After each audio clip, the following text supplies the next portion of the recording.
standing in for Professor Priyadarshini Karapati. The symposium is on communication and professionalism. It hopes to explore communication and professionalism in Sri Lanka, and the papers will be grounded in experiences of the experts from Sri Lanka. The speakers are, there's a slight change in the order. We are starting with communication and the corporate world by Dr. Mahesh Rajasuriya, then teaching basic communication skills by Professor Rasnayaka Udyanse, and communicating skillfully in general practice by Dr. Eugene Correa, and professionalism concepts relevant to Sri Lanka by Professor Madhav Chandratilaka. So, I first invite Dr. Mahesh Rajasuriya to make his presentation. He is a senior lecturer in the Department of Psychiatry in our faculty, and he is an honorary consultant. He is the founding director of the Center for Combating Tobacco at the Faculty of Medicine and chairman of the Alcohol and Drug Information Center. Thank you, sir. Thank you very much for that introduction. Before I begin my talk, I would like to draw your attention to this photograph. I hope it's clear enough. There are a couple of nurses. They look like nurses, maybe sort of St. John ambulance type nurses, giving some health talk to African mothers, maybe on sanitary practices. Well, actually they are called milk nurses. They are employees of Nestle and other milk food product companies. Their main mandate was to persuade mothers to give up breastfeeding and start bottle feeding. Coupled with a powerful advertising campaign, Nestle and other milk food product companies were successful in creating a revolution in West Africa in 1970s, 60s and 70s. So this is the outcome of that revolution. This mother is claimed to be a Pakistani woman who had twins, and because she feared that she wouldn't have enough milk, she decided to bottle feed one twin. And I think you can guess which twin she decided to bottle feed. So, ladies and gentlemen, Nestle and other milk food companies, milk food product companies have a checkered history. And this is a report published in 1974 on Nestle and other milk food product companies by War on Want. That's a British aid agency, which is still in existence. And this is their website. And their cover photo is from Sri Lanka. Coming back to their report, dated 1974, the baby killer. This is another page from that report.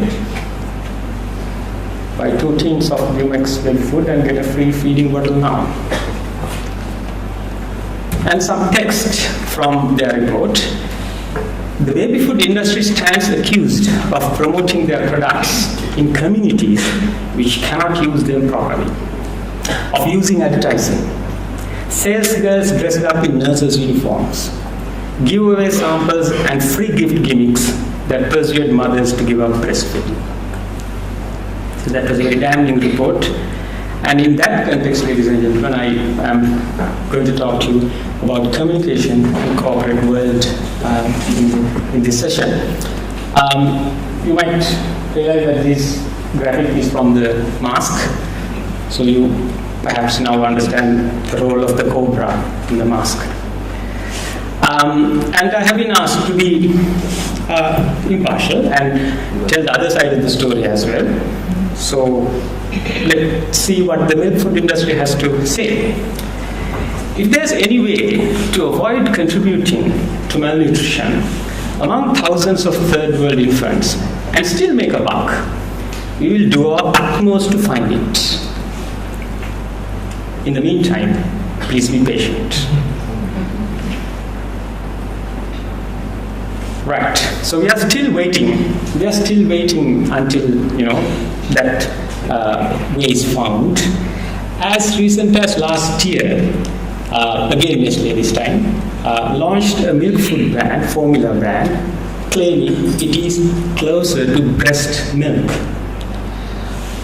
Okay, maybe closer to breast milk. They are trying to mimic breast milk, so what's the big deal? That's what I thought, until I saw these words from Professor George Kent, University of Hawaii. Closer to breast milk is not the same as saying it is close to breast milk. New York is closer than New Jersey to Paris, but that does not mean New York is close to Paris. Right. What if we tell these things to medical students? If we tell them what Nestle and other milk food product companies have done? The milk nurses, the powerful advertising company, and creating this revolution. We are basically telling them how inhumane the industry can be. The inhumanness of the corporate world and how it operates. There's a very recent tweet from President Trump, mind you, dated 9th July. The failing New York Times fake news, I'm not trying to promote New York Times. The failing New York Times fake news story today about breastfeeding must be called out. The US strongly supports breastfeeding, but we don't believe women should be denied access to formula. Many women need this option because of malnutrition and poverty. And thank you very much, Professor Rajasuriya, sir. You brought my attention to this yesterday. If we teach these things to medical students, maybe they would be better as future doctors in disease prevention and health promotion. Arguably, they will be more humane, because now that they know how inhumane the industry is. Arguably, it's open to discussion. And they would most likely be more sympathetic towards mothers like this. I can remember when I was young, I was angry with mothers like this, ignorant and gullible and all that. But they would understand how powerful the industry is and how unhelpful or helpless these mothers are. So maybe we can have doctors who are more effective in patient treatment, more effective in disease prevention, and more effective in health promotion. So I strongly believe that we do have to show these photographs to medical students and the advertising campaigns, because that's where power comes to the corporate world. The way they communicate. Of course, money is there. So let's examine more closely more contemporary attempts by the industry to communicate. So this is one of the most powerful alcohol advertisements, Vive Cuervo. But there's nothing much in it, just pursue your daydreams. But it's a picture. It's not just sex. If you just wanted to sell skin, you would have published an advertisement like this. But it's not like that. It's not just vulgar carnal sex, right? It's the joy, the youth, the bond, the intimacy, the adventurousness, the closeness, love. These photos don't just, they just don't go out and take 2 models and take the picture. This takes days. They spend thousands and thousands of dollars on producing this picture. Now, just one example. If you look carefully, how does this gives us all these emotions? of love and bond and carefreeness and adventurousness. And I would draw your attention to just one fine detail. If you look at the man's chin, it's buried in the woman's breast, creating a little dent. So these are not just chance happenings. These are choreographed photographs. So they know how to address emotion. They are not very interested in the ideas, information, thoughts, cognition, words, tables, facts, figures. They are more interested in the mood, the motivation, the impulse, the feelings, the emotions. And they know how to do it. This way or the other. And that's what they did in the past as well. Very powerful. Lactogen is the very best milk, almost rhyming with breast milk. And it's an African baby. So this is for West Africa, 1960s and 70s. Right? It's creating these emotions. It doesn't tell what the lactogen does, what it includes, no, nothing. It's just the emotion, the mood. Because our limbic system, although very old, is very powerful, which handles our emotions. And limbic system has millions of projections to the neocortex, the more advanced one. So when limbic system fires, the whole brain is hijacked by the limbic system. Corporate world knows that. They may not know the terminology, but they know how the brain works. That's what gives them power. And that's how they operate. So if they are that good in communication, why not learn from them? Right? Let's look at this. Okay? Let's try to learn from this. And maybe create a post on dengue fever. Oh. Right. Okay. Not very successful. Let's take another look. Think hard. Take time. Spend some money. And let's try again. Okay. Much better. Much better. If they breed, you will bleed. And a drop of red blood in the stomach of the mosquito. You know, it motivates you to do something about this. Much better. Okay, let's take another look. And let's this time be much more adventurous, fearless, and try again.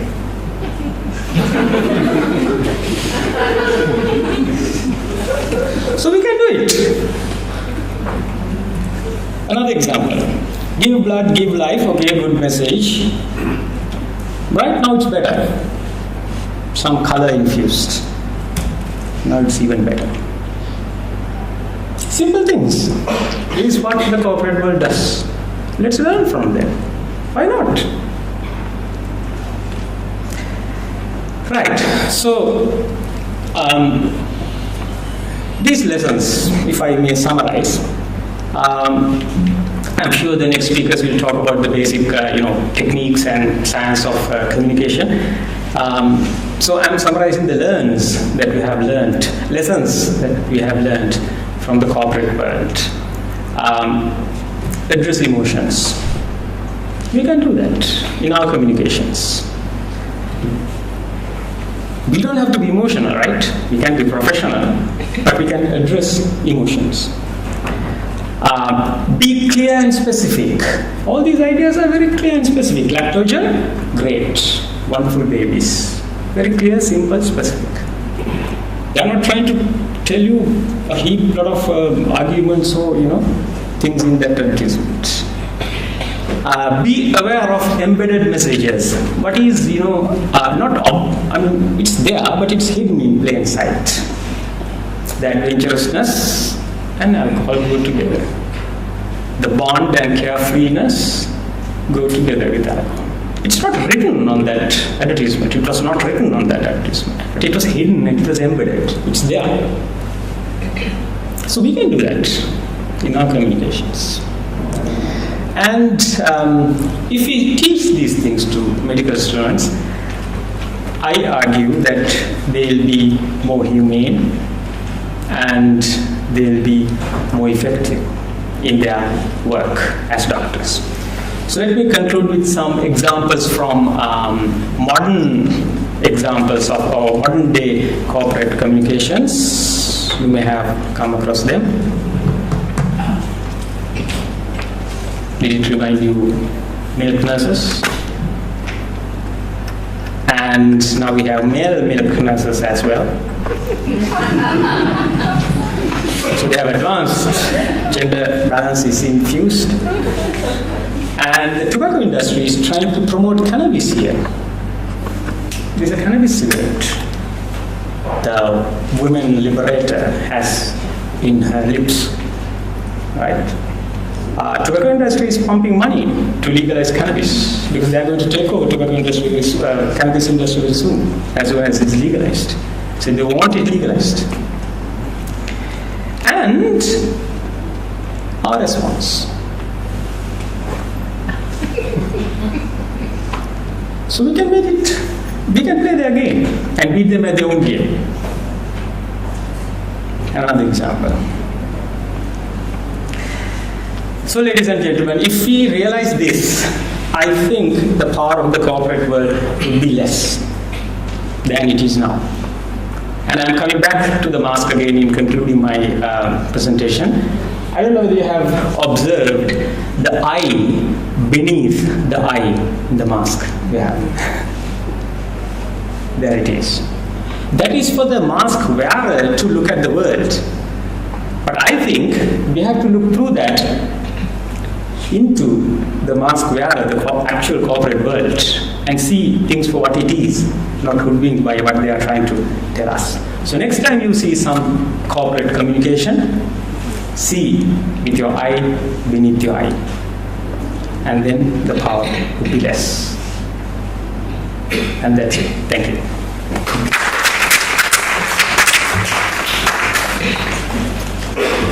Thank you very much, Mahesh. We'll take one question. Yes, Susan. Yeah, just, Mahesh, you compelled me to go back 15 years when you talk about Nestle. The Rural University Medical School commenced a lactation management course for midwives and nurses, and it was disrupted by the students' union, going to the extent of assaulting the nurses who came, including a pregnant nurse. It's on record in the newspapers to look at that time. What I want to say is that the corporate world sometimes acts in mysterious ways, not necessarily by open advertisement, because it was much subsequent. I'm not sure, I can't vouch for this. I was told that there was a huge campaign, a lot of money was spent by the Medical Students Union to paste posters all over Gaul and the whole region. And you're wondering where the money came from. Yeah, I see. And then, down the grapevine came the story that perhaps it was the milk food industry that was funding the Medical Students Union to fight against the lactation management program. So, the corporate world is much more sinister than even as you presented it. Thank you sir, for that. Yeah. Can I have an example actually, which I just showing to Sanuja. I received a fake news email a few days ago from a non-medical person talking about Panadol being stored in the liver of corpses, and there were words that ate those corpses in a certain group of people, Parsis. That was how people are buried, and therefore the birds died, and that was because the Panadol was stored in the liver, and that's why the birds died, and therefore Panadol should not be taken. So, I sent a message back saying this is fake news. Please make sure that you send, and I wrote a whole reasoning why. And so I think we should all take note of this because this is a very powerful message carrier now, and a lot of fake news like this is going around. So I said it's extremely dangerous in this country where you're daily, and if they do anything else, if any other painkiller, this could be a problem. So it may be farms